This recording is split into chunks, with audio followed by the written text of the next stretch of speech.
Good afternoon from amazing Thailand, and today I wanted to talk to you about my NC750X DCT, and I'm at 259,000 kilometers, and I just wanted to kind of go over what's been happening with the bike and where we're at, and how long will it keep going. That's always a question. So let me review the modifications on this motorcycle and the accessories that I've added on this bike. And starting with the front, as you can see, I have two sets of driving lamps, one with yellow covers and one with clear, and those are very good at night. Believe me, they light up the road like there's no tomorrow. And I also have these flashers, which I use them all the time in Thailand for safety reasons. It's better to be seen on the roads than not to be seen. So this is what it's going to look like. You can see I can take those yellow covers off, and I can turn them off one set when I'm riding at night. If there's oncoming traffic, I usually go down to one set, just leave the yellows on. But I can tell you that these lights provide pretty good lighting. Now, don't ask me where I got them, because I got them from a local guy in Thailand, and I'm not even sure the brand name. He imports them, and they were very, very reasonable, and they do a great job. I'm very satisfied with them.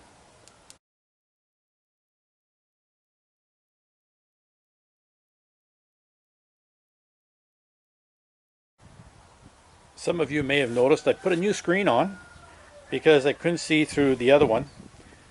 It really turned foggy at the top, and but I'm thinking of putting it back on because it gives more character to the bike and shows that I've been to Everest and a few of the other places, Vietnam and Laos, Cambodia. And yeah, it's kind of hard to put back those stickers, but yeah, and I look over the top of the screen, so it's not really an issue for me. So I've had the bark busters on this bike forever, since I've had it, and no defects, no flaws. They perform very, very well, and they've saved, this bike has fallen over and crashed up 20 times plus off-road, and so they've really protected the bike well. And I have a new ram mount. This is a little bit different than the previous one, because I ride with an Oukitel WP20 phone, which has got a massive battery, and I don't need to plug it in.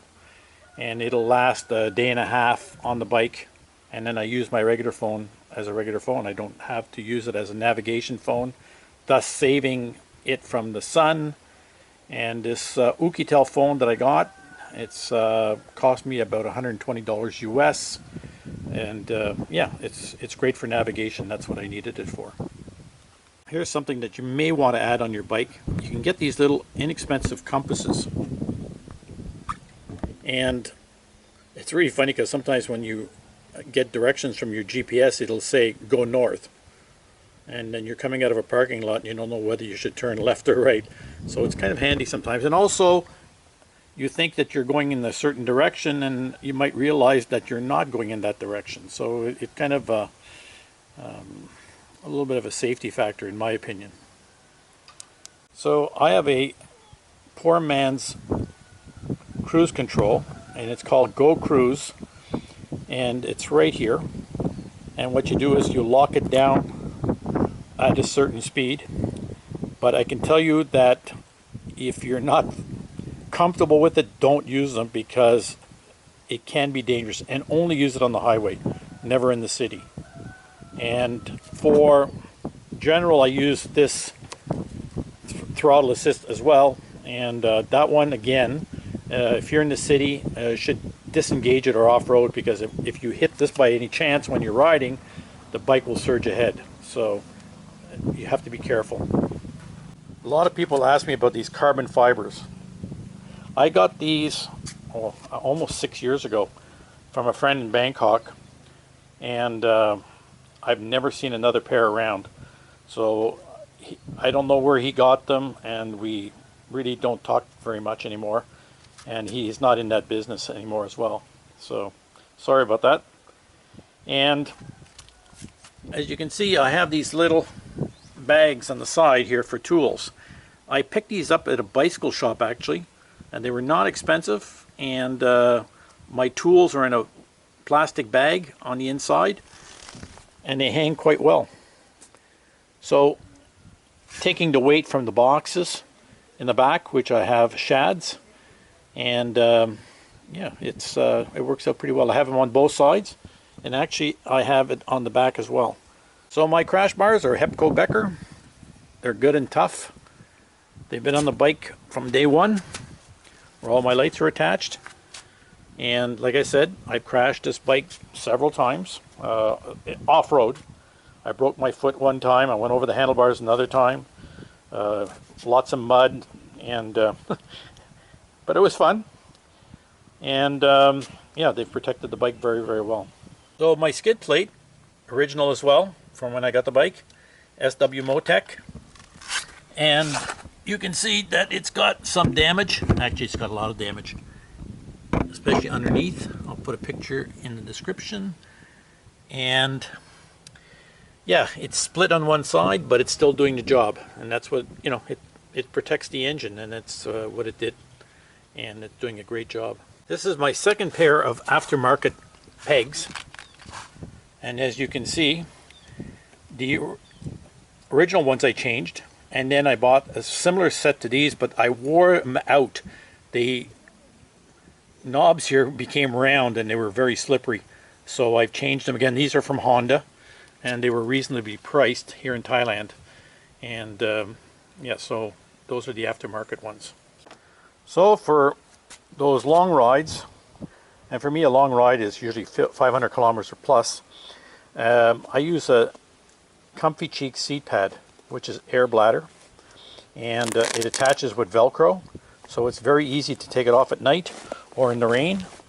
And I put very little air in it, and it does an awesome job. There's a guy in Thailand that sends these, that sells them, and it's very similar to the AirHawk, but considerably cheaper. So any kind of seat pad that makes up for the comfort works really well for those long rides. Under 500 kilometers I never use it, but over 500 kilometers I'll usually just throw it on because it's very easy to attach. So when I ride at night, I throw these little lights on, because I do ride at night quite a bit, and I don't mind. On the main roads I have no issues at all, because I have lots of lights, but I want to be seen from the back as well.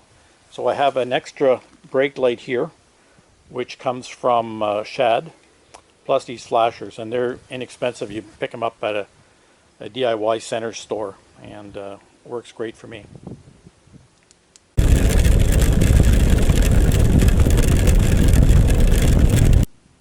Suspension.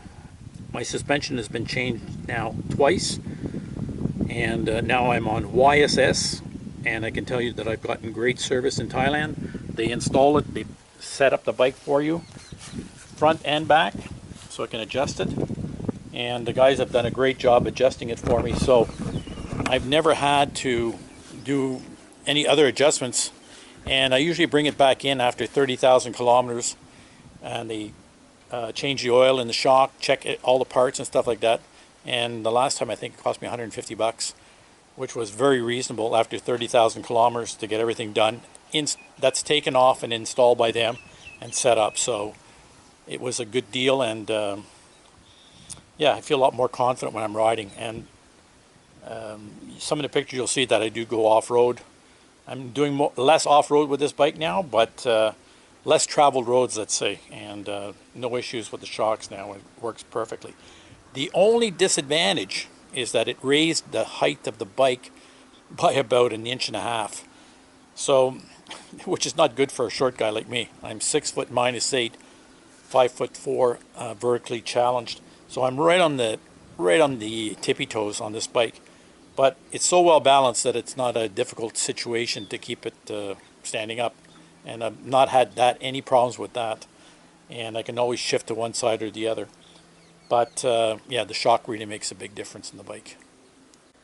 So people ask me, what are these?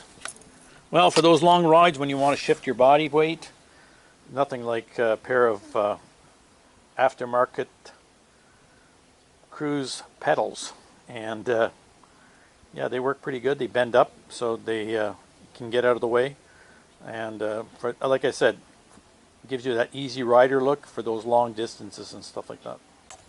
A little oiler. So basically you fill up this with oil, you put up the screw cap, and basically it's not mechanical, it's just basically the tubing flows down and onto the sprocket, and what you do is just turn it till it gets tight, and then do about half or a quarter turn, and it'll force some of the oil down into the tube. And as you, maybe an hour or 2 hours later, just give it another quarter turn and more oil will go down. It works okay, but I also use chain spray that I bought, very reasonable here, and so I use kind of both of them during the day, just to keep, it's better to keep your oil well greased and well oiled than to have it dry out and get, and it's not always convenient to clean them, you know, it's really, some guys say they clean their chain every day. Well, I don't. Rock straps, don't leave home without it. I don't use a top box. I use a Endurostan dry bag, which is actually right here. And I strap all my clothes in that bag, and it goes onto the back of the bike. So when I get to the hotel, I just have to snap off 2 lines and that's it, and we're done. So people will ask me, you know, have you had any issues with the engine? Nothing. Regular oil changes every 12,000 kilometers with Honda 100% synthetic oil. I always change the filter and the DCT filter, no exception. And I've been doing that right from the beginning, and yeah, it's worked really good for me. The engine sounds perfect. I did change the water pump about 20,000 kilometers ago. I could hear a whistling noise, and I went into Honda and we put a listening device onto the engine, and they could hear the water pump squealing a little bit, and they asked me, you know, what do you want to do? And I said, change it.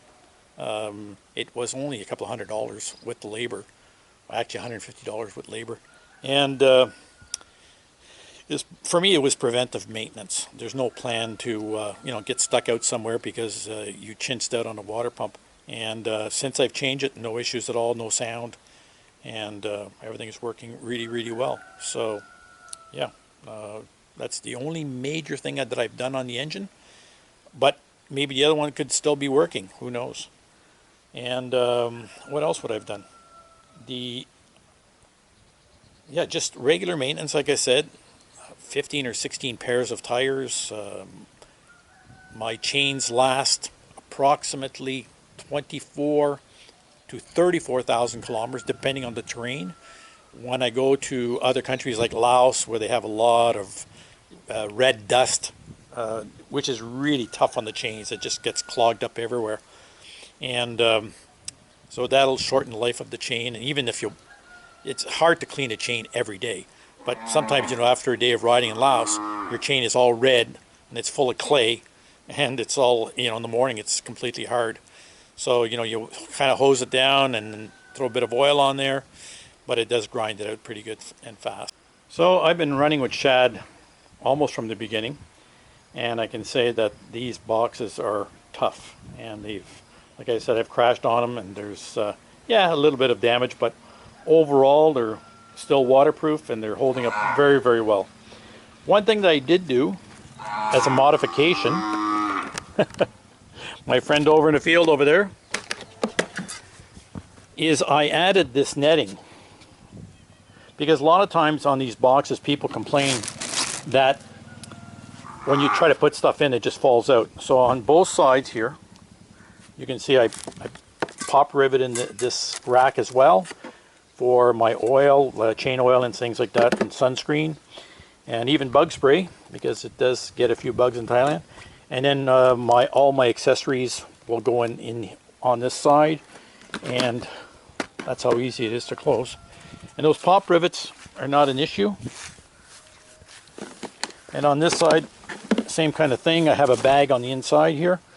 I'll throw sunglasses and extra pieces. I have my power bank to start up the bike if the battery dies, and I also have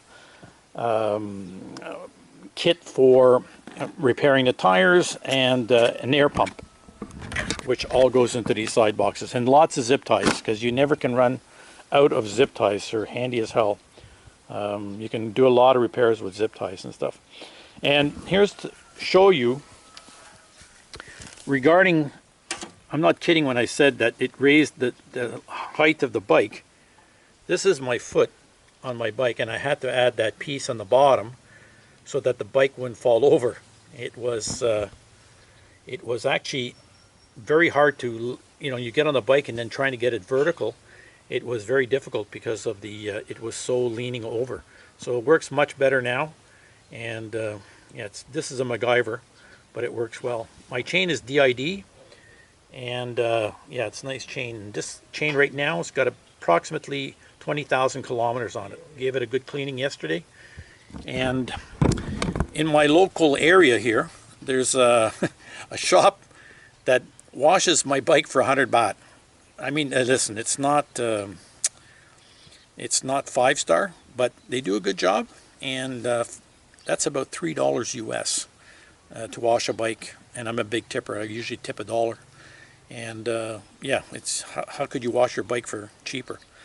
So yeah, that's one of the nice things about living here in Thailand, is the cost of labor is very inexpensive. So all my work, I get it done by local guys, and I don't have to do anything. I just, if I want to get the chain and sprocket changed, I just bring it to Honda, because it's not expensive in comparison to North America or Europe, where the labor rates are very, very expensive. So regarding the frunk, I've never put my helmet in here. All my documents go in the frunk, and I have a spot here for extra glasses, a light, and also a tire pressure checker, and I also have a pocket knife that goes in here, and then my gloves and my wallet and everything goes into the frunk. And this is the best thing about this bike. It really makes it secure when you're traveling and things. Yeah, it's very, very practical. Don't leave home without it. So let me know what you think. Should I put the old windscreen back on? I think it looks better with the bike. Like I said, this bike is it's been to a lot of places, and I'm no big adventure rider, but I've been to a lot of places that have been awesome. And I've traveled all through Southeast Asia, including Thailand, Laos, Cambodia, Vietnam, Myanmar, China, and Tibet. And I've also ridden an NC in New Zealand. Unfortunately, it wasn't DCT, so it proved to me that the DCT is so much more benefits. And you know, I talked about how long will this bike last. I'm torn. Sometimes I'm thinking about that new Transalp that they're going to come out with. I'm 68 years old. It's you know, it gets tougher to lift up these bikes. This one is quite easy, but height-wise and weight-wise, off-road, it's much tougher. And so, since I bought my CRF 250, I'm probably riding 50% on that and 50% on my NC. And for one of the big reasons is that it's just so easy to handle in comparison. Now, it's not DCT, it's manual, but they're great bikes, very affordable. Parts are super cheap in Thailand. I mean, a set of tires on my NC in Thailand is at least 10,000 baht. A set of tires for my CRF for 3,000. So, you know, and I go through a lot of tires. But, and everything else is very inexpensive for the bike, and it gets great mileage, and the suspension is awesome. I put on my CRF, it's got Öhlins, and yeah, it makes a huge difference in the performance of the bike. And I've got it set up for touring as well. So I don't do hardcore off-roading, enduro racing or anything like that. But I've done, you know, 4,000 or 5,000 kilometer trips on this bike. Actually, if you look at one of my videos where I went to Laos, this is the bike I chose. And north to south, I did it maybe 4,500 kilometers. And yeah, 300-400 kilometers is no problem on this bike. And like I said, they're a lot of fun. And I set it up differently. I'm soft bags on this bike. And on the front, because I have short legs, I don't like tank bags. I have a little one here. But I can put my drone on this side. And on this side, I put in my wallet and stuff like that. So, yeah. How long will my NC last? Probably a long time, because I don't plan to get rid of it. I don't think I could sell it at that kind of mileage. At 259,000 kilometers, I don't think there's many buyers. Even if I only sold it for 2 baht per kilometer ridden, which would be about 600,000 baht, maybe $20,000. But no, I'm not gonna sell it. It's too much fun, and when I ride it, it just puts a big smile on my face. And when I go off-road, that bike puts a smile on my face. A lot of fun, a lot of fun. So basically, I purchased this bike on December 2015, which is approximately 6.5 years ago. And never looked back on buying this bike. It's been awesome. So 259,000 kilometers. How far is that? I can tell you it's a lot of hours in the saddle. And overall, I've ridden in 8 years 400,000 kilometers. But 259,000 of that is on this bike. And like I said before, I've ridden all over Southeast Asia on it, and on some really epic rides, including one of my top rides was on Everest Base Camp, where this bike for 12,000 kilometers in 1 month never failed, ran perfectly every day, and it was really awesome. So basically, I've traveled approximately 6.5 times around the world. So yeah, that's a few kilometers, and that's a long distance. And I flew 1 million miles, but riding 259,000 kilometers, it's a lot of riding. I calculated this bike's used approximately 700 tanks of fuel, or approximately 9,700 liters of fuel. So it's gone through quite a bit of fuel, even though it's one of the most efficient fuel motorcycles. Yeah, when you ride that much, you're going to burn some fuel. If you were to ride 300 kilometers a day, that's basically 2.5 years of solid riding. So it's a lot of riding.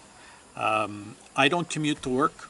I just ride for pleasure, for touring, and yeah, like 300 kilometers, it's not a big day. But these days I'm slowing down. I'm enjoying the sights a bit more instead of doing those 800 kilometer days. They're far and few between, unless I really need to get somewhere. So overall satisfaction, I would have to say 9 out of 10. This bike has been reliable, it's been affordable, it's been everything that I need. I'm not a fast rider, I'm not a slow rider, I'm just your average touring guy. Very enthusiastic about what I do and where I go. And it's been an awesome bike. Would I buy it again? Absolutely. Without even thinking about it, I would buy another NC if this one, for whatever reason, wasn't working anymore. But if you want to hear it, the engine, this is what it's going to sound like.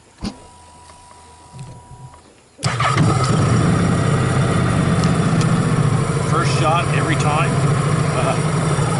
What can you say? It's here, I'll show you the mileage.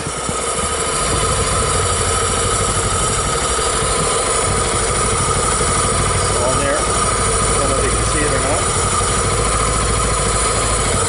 That's 259,135. Fuel is full, and getting approximately,